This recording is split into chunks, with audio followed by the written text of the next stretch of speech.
ఇప్పుడంతా మల్లె పువ్వుల్లా మెరిసే తెల్లటి అన్నాన్నే ఇష్టపడుతున్నారు. కానీ ఒకప్పుడు ఎక్కువగా దంపుడు బియ్యాన్ని తినేవారు.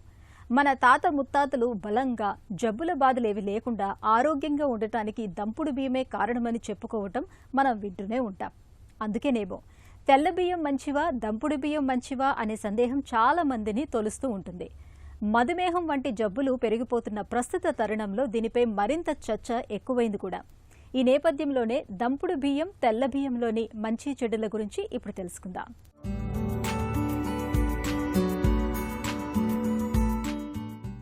తెల్ల బియ్యం, దంపుడు బియ్యం రెండిట్లోనూ పిండి పదార్థం ఉంటుంది. కొద్దిగా ప్రోటీన్ కూడా లభిస్తుంది. కొవ్వు అసలే ఉండదు.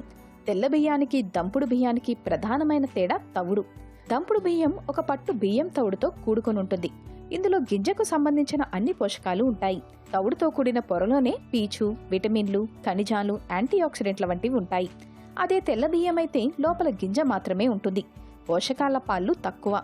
ముఖ్యంగా పీచు దాదాపు ఉండదనే అనుకోవచ్చు. మిగతా పోషకాల విషయానికి వస్తే దంపుడు బియ్యంలో thiamine, niacin, vitamin B6, manganese, magnesium, phosphorus, iron, జింక్లు దండిగా ఉంటాయి. దంపుడు బియ్యంలో దండిగా ఉండే మెగ్నీషియం, పీచు రక్తంలో గ్లూకోజ్ స్థాయిలు నియంత్రణలో ఉండడానికి తోడ్పడతాయి.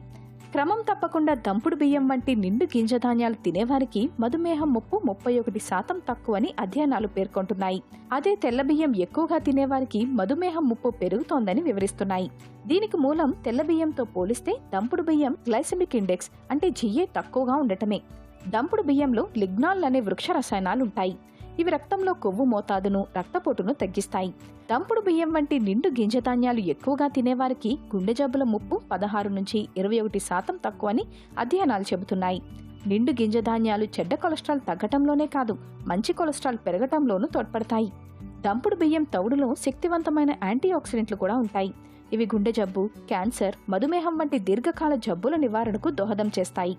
తెల్ల బియ్యానికి బదులు దంపుడు బియ్యం తినటం ద్వారా బరువును అదుపులో ఉంచుకోవచ్చు. దంపుడు బియ్యంలో పోషకాలు, లాభాలు ఎక్కువగా ఉన్నమాట నిజమే అయినా వీటితో కొన్ని నష్టాలు లేకపోలేదు. చిత్రంగా దంపుడు బియ్యంలో ఫైటిక్ యాసిడ్, ఫైటేట్ల వంటి విరుద్ధ పోషకాలు ఉంటాయి.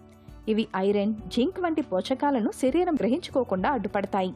దంపుడు బియ్యంలో ఆర్సెనిక్ అనే విషతుల్య రసాయనము ఎక్కువగానే ఉంటుంది. ఆర్సెనిక్ను చాలా కాలంగా తీసుకుంటే దీర్ఘకాల జబ్బులు తలెత్తే అవకాశం ఉంది.